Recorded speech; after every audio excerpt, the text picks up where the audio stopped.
Hello everyone, it is another episode of Gimme 5, episode 2. We made it to 2. Did it with Alex, Gimme 5. There we go. Thank you to my guest, Nick Sala, a great friend, just like Alex. And I reached out to Nick and I said, how about it? And he did not hesitate. Straight away, he said, yes, I'm up for it. 100%. So yeah. Definitely, I'm never going to pass up an opportunity to talk about things that I like, especially in our geeky fandom. So always willing to share my opinions on things. I love it. Don't you worry about that. I figured, I never like to assume, but I was like, who do I think is going to be up for it and loves this stuff and is passionate? And you were the first person that came to mind, mate. So I appreciate that. So thank you for being here. No, it's all good. As I said, it's never going to be a difficult thing to talk about all of the random stuff in my collection that brings me joy. The only difficult thing was trying to narrow down 5 things. Yes. So you'll forgive me if there's a couple honourable mentions, or if maybe 2 things count as the one. Well, before we get into them, I always like to start with getting a little bit of background. So if you can just really briefly tell us kind of, how your collecting journey started, how you got into all of this stuff, the nerddom that we all love, the fandom. So if you can just tell us. Well, I think a lot of people, like myself, kind of grew up, what you were kind of exposed to in that decade or those years is kind of what defines us, yeah? So I was born in 1990 and I was smack bang right there for the Pokemon boom in the early 90s. As well as all the Game Boy era kind of thing, a little bit late to the party, but video games were kind of the thing that I cut my teeth on when I was younger. I can remember getting a Game Boy when I was young and getting obsessed with Pokemon, collecting the cards, things like that, and the collecting aspect of Pokemon and the trading cards kind of helped define what I would kind of continue to do with the way I kind of collected. So I'm very much trying to complete things. Like if I like comic series, I want all of the issues in that series, It can be tricky to do. I can relate. But I think the whole the Pokemon gotta catch 'em all mentality has kind of resonated with me forever. So I'm big on video games. I love comics just like you do, like most of us do. Comics influence a lot of things. So it's hard to deny it. But personally, the things I like the most, we love action figures. Yep. We love video games.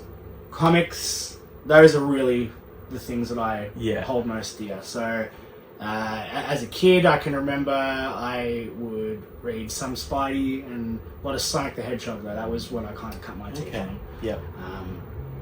But it's just been that way ever since. I think video games mainly have been the priority for like my younger years, and then it kind of went more to trading cards, comic books, which I think have been the mainstay since like my 20s. Yeah, I'm in my mid-30s now. Yep. So the stuff that I typically enjoy the most, I would say, like hardcovers, the oversized collected editions, like you. Yeah. In fact, that's actually how you and I typically. I think we met and became friends. Absolutely. Because of our shared love for hardcovers and collected editions. So. It's hard to narrow down like my favorite kind of thing to collect, but it's look, Marvel is obviously a huge influence, and you'll kind of see you'll get a bit of an idea of the stuff that I've got. All right, you've teased us enough, mate. Let's get started. Let's start off with the things I mentioned before. Like one of the when I think of my childhood. For me, the first video game console I had was my Game Boy. Right. So not the NES. No, the Game Boy. I didn't. My first actual TV console was my cousin's Nintendo 64 that he didn't want to hand me down, because he didn't appreciate it. I played that. I still have that copy of Mario 64, and he never played it. So I would. First console was a 64. That's technically Yet you'd gone Game Boy. So you. Well, the reason why this is so dear to me, I can still remember. I would have been show that. Yeah, this is the original from the 90s. I've still got it. I didn't pick it. Mum gave it to me. That was his. But I can still remember clear as day. I would have been 8 years old, and I was at school. There was a big assembly, and for whatever reason, I needed to go back to the classroom to get something. And I was walking through the school, and from across the way, I look. There's a lady. I'm like, that lady looks familiar. That lady looks like my auntie. And for whatever reason, my auntie Kathy was just randomly at school, and she just had a bag from Maya, and she's like, "Hey, I'm here to give you a present," and she just had a Game Boy Pocket with Super Mario Land inside it, and it absolutely blew my mind. Yeah, I need to stop you. This is exactly why I wanted to do this sort of show, for these sort of stories. That is the best. I have a mental picture of your Auntie Kathy now at the school. Like, that's it was just brilliant. Like, I love my Auntie Kathy very dearly, especially as a kid. She was always very, very sweet with me. I don't understand why she decided to just randomly get me a Game Boy So cool. and bring it to school. Yeah. And this was, of course, during the time that Pokemon had just come out. So I can remember asking my mum for it, and she had no idea what it was, but you can see it's obviously very beat up now. Look at that. It's still my original. My mum wrote my name on the back of it. So good. On the back of my Game Boy and on the back of the cartridge. The golden question, though, does it still work? The game works, unfortunately. The Game Boy's Boy cracked it. I need to get it repaired. It happens. But, I can't ever get rid of it. Oh, no. So, way. That defined my childhood for years. I've still got friends to this day that I met because I played Pokemon with them when I was So 8 years good. old. I love it. And it's hard. This is definitely one of the things I'd grab if my house is on fire. Yeah. But like, I think most kids in the 90s from my kind of age group definitely have a huge love for Pokemon, and that is one of the reasons why. I had this Game Boy when I was young, and it's still very, very dear to my heart. I love it. I haven't brought all What a my way to games start. with me, but I've just brought the one. Yeah. And we'll kind of group the Pokemon So this thing is number 2 together. now? So we're going to go... Oh, we're grouping them. Okay, gotcha. Well, I'm going to technically group... 1.5? We're going to do... Yeah, this is the only cheeky one I'm going to give you, yeah? Gotcha. And I'm not going to dwell on this because you're going to have a lot of people dwelling on it. I did not complete my original base set as a kid, but I had a lot, yeah? See, And the this long is going- story short... I mean, I haven't seen this stuff, so yeah, I can see what's there, but I haven't seen. So Well, Rod may have been following some of my journey over the last year Yes, to this finish is this, true. but whilst I never was able to complete my original set as a kid, because long story short, I don't have them anymore, but about a year or so ago, a friend gave me a collection that he had purchased, which was not finished. Wow. Which I have since managed to kind Wow. of go through and complete. So this is it's an unlimited, it's not first edition, but it's still Unreal. pretty awesome. Obviously everyone loves the Charizard. So good, But man. we've just got my original Wizards of the Coast base set. We're getting this right. We're rolling. Let me jump. We're rolling. We're rolling. So I spent Unreal. a bit of time finishing it off. He had shown me this collection a few years earlier that he bought it off someone that he worked with. Yeah, right. He brought it over to say, this guy wants to value it. What can we do? Yeah. He bought it off it for a while, and then he sat on it. And then one day he decided, you know what? I'm going to give it to you. Wow. And it was nearly complete. I went and spent a bit more money and time than I care to admit finishing it off. Was Charizard there? Yes. It was. The fact that Charizard was already in Yeah, it. that's a big part of the battle, right? Yeah, all three, Charizard, Venusaur and Blastoise were all in it. Awesome. So I had a huge leg up, including, like most people would have been very familiar with Base Set, Jungle and Fossil. They're the first 3 sets. Team Rocket was the 4th one. Yep. And This is incredible, man. I did actually go the Team Rocket route, purely because, and we'll get to it in just a moment, so I'm kind of skimming a little bit here. No. But when it comes to Team Rocket, the most expensive card is the Dark Charizard, Right. which was also already in the set. So the fact that the Dark Charizard was included in there was the push. I was going to say, I guess that gave you the confidence that I can complete this without a second mortgage. Well, yeah. So I've got the first 4 main sets complete. That is awesome. I don't currently have all of the Black Star promos completed, but I have 6 more to go for those. Wow. I originally wasn't going to collect them, but I started getting a few. This was given to me by a good friend of mine who I used to work with when I was 15 years old. Wow. Saw a video I posted, reached out to me and said, let's catch up. That's and he gave cool. it to me. The cards I am missing from this collection, though, Ooh, I'm not going to lie, they're pretty expensive. Yep. They're probably going to cost around $6,000 to get 2 cards. Wow. And that's definitely not a priority right now. Yep. But for anyone who knows what they are, there were 2 Yeah. promos that were only given out on one day in New York in the year 2000 at the Pokemon Center that existed briefly for that time period. Right. So one day I'd like to show you a very complete. But, No, that is incredible, mate. But Pokemon is my first. I love it. I love it. That first set, how long would you say from when you got the bones to completion? How long did you reckon it took you? A month. A month? Yeah. Wow, I thought maybe years. No, he gave it to me. It was the end of 2024. Yeah. And I spent up until I spent 3 months finishing all of them. Yeah. But I tried to complete base, that is awesome. Fossil, and then Team Rocket in that order. Oh, that is awesome. So my first collectible is Pokemon. I love it. So Pokemon cards and Pokemon games. Awesome. That's my thing. All right. So number two. Let's move on to something a bit more comic book related now. So I have been with my beautiful partner Janae for 14 years. It was our anniversary just recently. Yep. And for our first year anniversary, I think it was around Christmas time, she decided to surprise me with what she thought at the time was the first appearance of Venom. Right. Which was... That's still argued to this day, right? Quite. Well, we can agree on this one because this is Spider-Man issue 298 is the first appearance of Eddie Brock. Right. Not Venom. Yes. Which is what people get funny about. But hey, Eddie Brock. And then there's also the Venom in Shadow of 299. Yes. Versus full Venom in 300. My wife originally bought... This is actually a PGX, which, to be honest with you, I don't have any other PGXs, but it doesn't bother me because this is just a great comic. That is awesome. She got me this... And then she realised, oh crap, that's not actually the first appearance of Venom. Oof. So then she went ahead and got me Amazing Spider-Man 300 in a 9.4. Not the highest grade you're going to get, but I've got a 9.4 and I'm pretty happy with that. Pretty good. And then to complete it, because she said, well, you can't have a gap in the middle. So we've got the... You want me to hold it? Yeah, you know what, if you wouldn't mind holding that one for me. Sure. I'll do an order. This, if I'm not mistaken, I believe is Todd McFarlane entering the Spidey run. Yes. And making a really big name for himself on the book. Wow. But, look, if I had to pick one, of course, it's going to be Amazing Spider-Man 300. So good. But the fact that my now wife got these to me when we first started dating, they're just a cherished item in my collection, yeah? I can see why, mate. That is awesome. It's nice to see that they've gone up in value quite a lot, but that's not the reason why... I like them. I like them because they're just special to me. And Spidey's your guy, right? Spidey's my guy. Yep. So I think I don't think I'm wrong in saying Spidey's your guy. Pretty much. Well. Yeah. Spider-Man 100% is my favorite character of all time. Yep.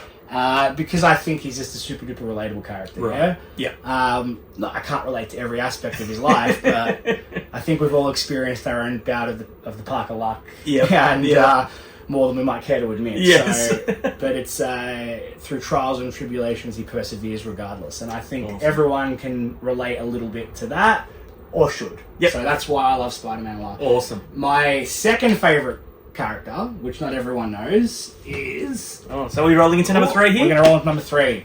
The old hornhead himself, Daredevil. So this particular Omni is very special to me for a couple reasons. So first of all, Charles Soule is a fantastic writer, and this is generally a fantastic run on Daredevil. Yeah. I can remember at the time I read the first 2 or 3 issues singly. I really loved the art by Ron Garney. I thought the writing was great, but I kind of dipped and I thought I'll catch up with you later on. And I remember I was actually at a Killers concert a couple years into the run, and we were there very, very, very early, standing in the mosh pit, and we had like 2 hours to kill. Oh, wow. So I pulled out my phone and I read pretty much all that run Wow. up until then on my phone digitally, and I was like, holy balls, this is a fantastic series. Yeah. And then I was so happy to actually be up to date with it. And I can remember when, like, the last arc, it's very trippy. You've read this one. I have. It's It's great. No spoilers. The last arc's weird as hell. It is. And it's illustrated by Phil Noto. Yes. Who I personally... He does like the last 6 issues, I think. I think it's... Yeah. I think it's only 6. I think it might be 6. It could be maybe 6 or so. Regardless, it's the last arc. It's not long. Yeah. But he's personally one of my favourite artists. So earlier last year, Phil Noto came to Supernova. Yes. So I took this in a bunch of books, but I took this book with me.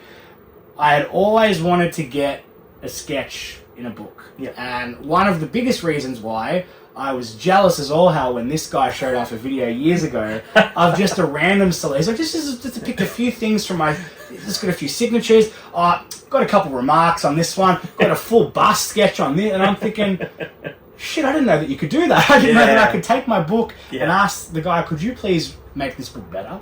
Right. So, and I had a great opportunity with Phil Noto look at this. last year. And look, this is definitely not going to rock everyone's socks, but I was so happy to get that. That is done. So good. I asked him for a sketch and he was more than happy to oblige. So good. But the real cherry on top of this is towards the end of last year, and I was super duper excited. Rod was there too. Yep. My local comic shop, All Star Comics, they're in the city. They had a surprise guest signing with Charles Soule, and he was there. Such a nice, humble guy. I'd never met him before. I don't know if you had met him. That was my first time too.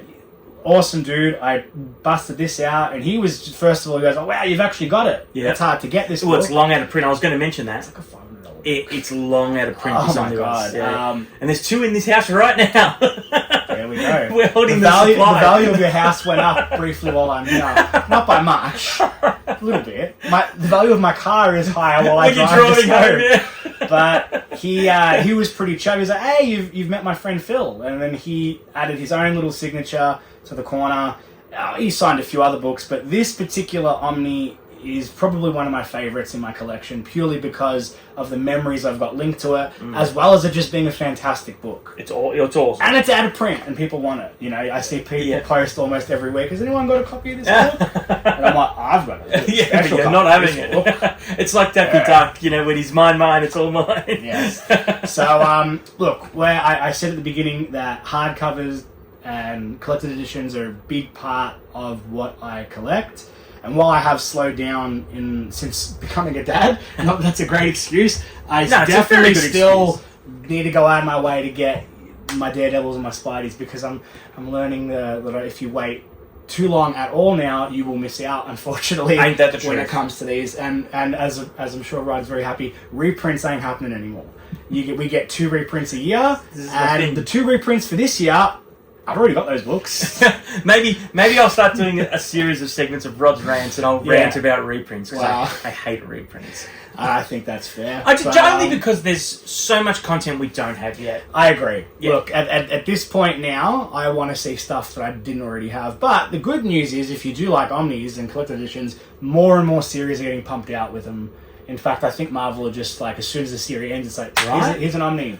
They're almost signing writers and artists to do runs with an Omni in mind. Pretty much. Yeah. It's like this week currently, depending when this video goes up, marked the end of the longest running currently Marvel series, which was Miles Morales Spider-Man issue 42. Isn't that crazy? That is crazy, because nothing lasts. And then we go back to number 1. And we'll have a new number 1. And I don't even know if they've announced the series, but there'll be a new number 1. It'll happen, yeah. Of course, we just don't new creative team, new numbering. Yeah.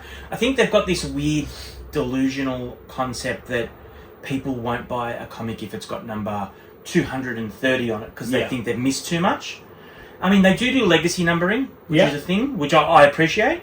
I mean, Spidey, who we talked about in Daredevil, you'll have the new series might be number 5 or issue number 7, and it'll have a legacy, and it'll total every single series ever done of that character, and it'll give you a grand total number, which I wish was just the number. I agree. Yeah. Because sometimes the books that they count towards that legacy, it's like, I wouldn't have put those books in there. Yeah. Okay. Right. Yeah. As an example, all of Superior Spider-Man counts towards the legacy of Amazing Spider-Man. Right. They can fudge the numbers. Okay. Yeah. Fair enough. Then the Renew Your Vows miniseries counts as well. And I was like...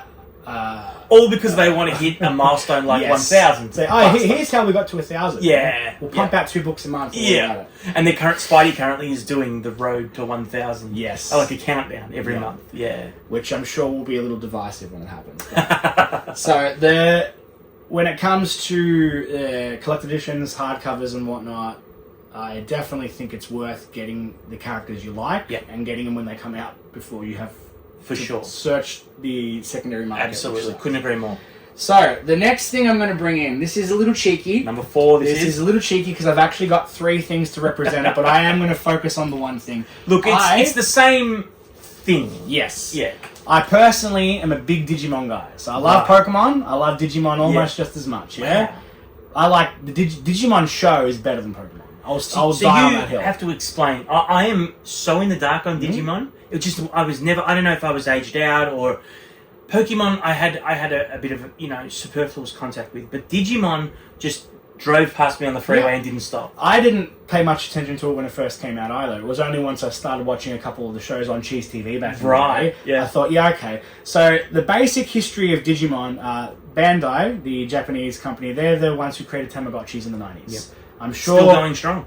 You can still walk into a shop right now and buy Tamagotchis. You can't buy a Digimon right now unless you want to spend a lot of money, and I'll get to that. So when it came to Tamagotchis, they were very... universally, the appeal was there. I had one. I actually remember seeing it on Today Tonight or A Current Affair. New Tamagotchis have taken over. Yeah. And my auntie, the different auntie, come home and she's like, "Hey, I've got this little egg thing," and I remember we raised it. It was awesome. It was an actual Tamagotchi. Yeah. Boys liked them way more than Bandai thought. The Tamagotchis were more marketed to girls. Right. So Digimon was made directly to appeal to the male market. Right. And the Tamagotchis came first. Okay. So everything else that came out afterwards was based on the Tamagotchis, including the art.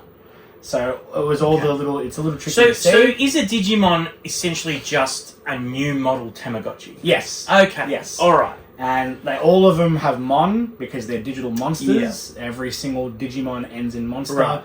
Because that's where it gets messy, because Pokemon. Mm-hmm. And it's like, but they're not digital at all. No. Yeah, it's like, it gets really muddy. There's a lot of what came first, who ripped each other off, but the Tamagotchis were not influenced by Pokemon in any case. Right.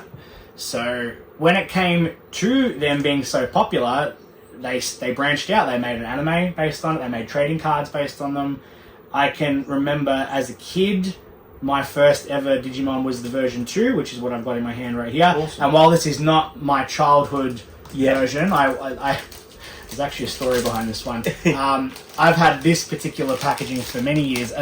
Probably when I was 15, I bought a Digimon for a friend of mine, but it was broken. Oh. So we got our money back, I got him something else, and then I just kept the box. And many years later, I managed to actually get a purple version 2, which is the one I had as a kid, and I put it back in. So that's cool. All right. That is cool. Check. The purple one is my personal favourite. Yeah. This one here... Yeah, hold that one there. Yeah. This here is just actually a very version 1 from Japan. This is like the very first release ever. This is technically brown, although it looks red. Yeah. A bit weird. But the one that I want to focus on today, so there were 5 virtual pets. They had a series 1, 2, 3, 4, and 5, which they came out in Japan, and we got them in English in America. Right. However... there was also another version, and in case anyone says it's not real, it is, because I'm holding it in my hand right now. This is a Digimon version 6. So this is spoken about like people like it doesn't exist. This is considered to be an urban legend. Really? Yeah, it's real. Wow. It was only released in Australia and some parts of Asia, but it was not released in America. I love its education education that I'm released in Japan. So when I was 16, I went down a huge Digimon rabbit hole. I started learning about the things I didn't know, or the stuff I'd missed. I'd missed so many things. Digimon is still actively being released in Japan. Yeah. But to the point where they are still considered to be premium products. They are pre-order only. You don't walk into a shop and buy the new Digimon. Yeah. Because even to this day, as popular as they are, they're not the kind of thing that everyone buys commercially. Right. So the reason why I like this one so much is, first of all, not everyone even knows what it is. Yeah. When I discovered it on eBay for $40 back in the day, I just knew it was different because the background didn't match any other background I'd seen. So when you found it and bought it, you didn't quite... I didn't know what it was yet. I just knew that it didn't look like any other Digimon. Yeah, right. And then a friend of mine, who I hope he still has it. God, I hope it's still in his house. He also managed to get one. He had a white one. He had a blue frame. Yeah. So I remember back in the day, there was a guy, this is the MSN days. Yep. I remember we met a guy on a Digimon forum, and he lived in Brisbane, and long story short, he had one, sent it to him. So for a while, I actually had 2 in tandem. And to this day, if you Google Digimon version 6 evolution guide, you'll find a chart that I wrote when I was 17 years old. Wow. That I spent 4 or 5 months making by just raising these 2 over and over again. just to figure out what the evolution requirements were, because there was never any reported anything actually officially reported. The only so you wrote the canon essentially. I didn't write. I knew the Digimon that were in it. You chronicled it, I guess. Kind of. Made a database. There was, and I've managed to get a better quality copy of it since. But back in the day, there was a really crude, horrible photo of a weird evolution chart that was included in the box. Right. Which none of the other ones ever had anything like that. Oh. So I was just trying to find a picture of that chart for ages just to determine what the Digimon were. And I couldn't, so I went, I'll do it myself. I'm just going to do the work. I'll Thanos it. I'll do this myself and I'll figure it out. And I can remember I was like 17 in high school. Didn't really make for a popular conversation in high school. I'm loving it now, I promise you. You got 2 Digimon in your pocket. Why? I'm like... Because if they die, it's ruined. I'm trying to figure out the evolution chart. Why? So that if anyone ever has this again, they'll know what it is. That's the thing. Look, someone's got to do it, right? Yeah, so... That's awesome. So Bandai, they just notoriously not forthcoming with information about it, even its existence? Bandai don't acknowledge this existence. Oh, right. They don't acknowledge it. And they made it and shipped it to Australia, or you think it was made here? It was. Well, look, it was. It says Bandai 1997. It certainly does. It was made in China, like I order. It's definitely official. It's rubbing the fuzzy part of my brain, mate. Yeah, I love this sort of stuff. It's an incredibly niche, rare thing. I paid $40 for it back in the day. You can look up what it goes for now. I was just going to say, I've been offered, over $1,000 for it once, but it's just not something that I could ever sell. Right. Because I would never be able to get it back. Oh, for sure. I have seller's remorse, personally. I don't know about you. I don't usually like to sell my collectibles, but... Oh, I'm a little different. I think I just flick a switch in my brain that says, it's gone. Who am I talking to? Mr. Toy Fair over here. Well, true. I do the toy fairs. You have to be able to let stuff go. Look, I've sold stuff at toy fairs before, but maybe I've regretted it. I don't know. Yeah. But I would definitely 100% regret ever selling this. I get it. But look, Digimon in general, to me, has always been special. The anime resonated with me. It was definitely a lot better than the Pokemon anime. Yeah, right. Which I still love. Yeah. Don't hate me. Yeah. But Digimon is short and sweet. Yep. So you don't have to commit to hundreds and hundreds of episodes. Love it.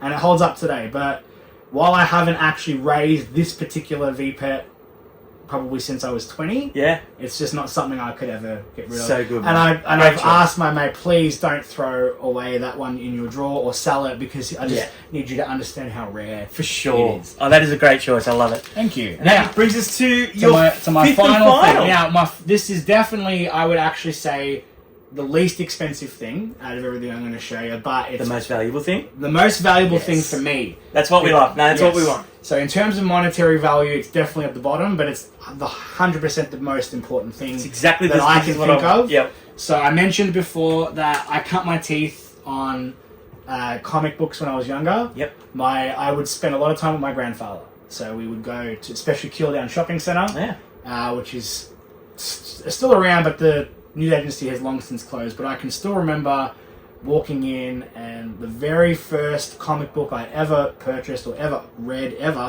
was Sonic the Hedgehog issue 59. Awesome. So, and like you said, sometimes people could be put off by a random number. Like 59 is not a huge one. Yeah. I just saw Sonic on the book and I bought it because I thought that was awesome. That's cool. I'd recently been introduced to the games. Yep. A very dear friend of mine who I grew up with, he invited me over. We played Sega Mega Drive. He also had them on his PC, and I've been in love with Sonic ever since I discovered him as a kid. Yeah, right. And I didn't know that they had a comic, and I can remember. While I don't have my original childhood copy, I have had these for a long time. Yeah. So now why two?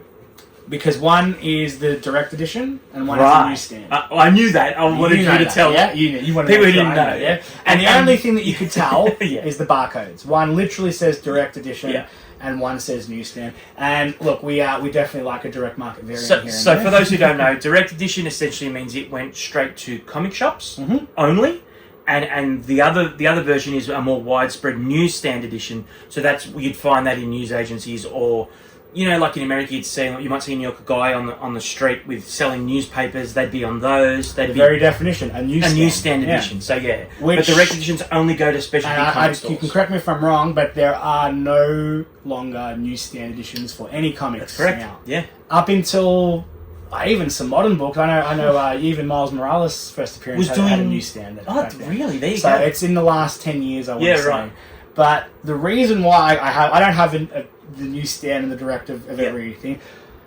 I am not lucky enough to have sequential issues of every single thing. I've gotten directs and newsstands to make up the collection. Yeah. But for this particular issue, it's always my favourite. You wanted both. And the direct edition, this particular comic, this copy I've had since I was 16 years old. Yep. So I've had it, this is the 20th year that I'm going to own it.